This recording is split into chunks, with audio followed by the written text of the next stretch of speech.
Ako sa bahay ni Ate Marie. Ay, oh, si Ate Marie. Nagkita rin kami. Kukuha ko ng pasalubong from Pinas. Ayun si ate ko. Ayun. Talaga magtatapon pa kami ng basura. Bago niya ako bigyan ng pasalubong ba. Ayan. Tapon kami basura. Ayan. Tatapon kami ng basura. Oh, paano gagawin mo? Oh, nasa ka. Ayan, tapon kami basura.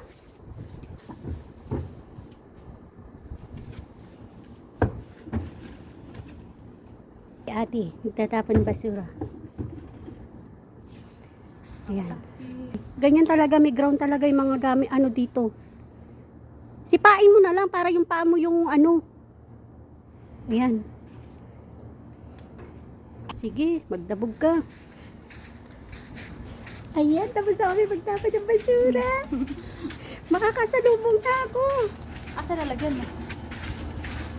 Ito yung lalagyan ko. Kuha kami ng tingak pasalubong from Pinas. Sinabi mo ba, te, sa amo mo? Sinabi mo? Akit kami sa taas.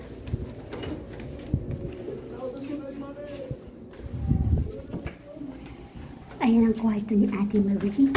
Ay, kabayo ka. Ayan.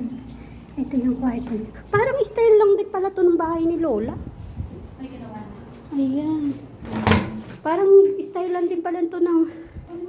Ayan, ang ganda pala ng kwarto ni Ate. Ayan po yung kwarto ni Ate Marie. Ayan. Hasan? Lahat na to? Wow, ang dami ko pa sa lubong. Ayan.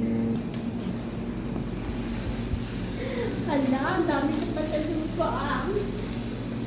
Ano to yung galis?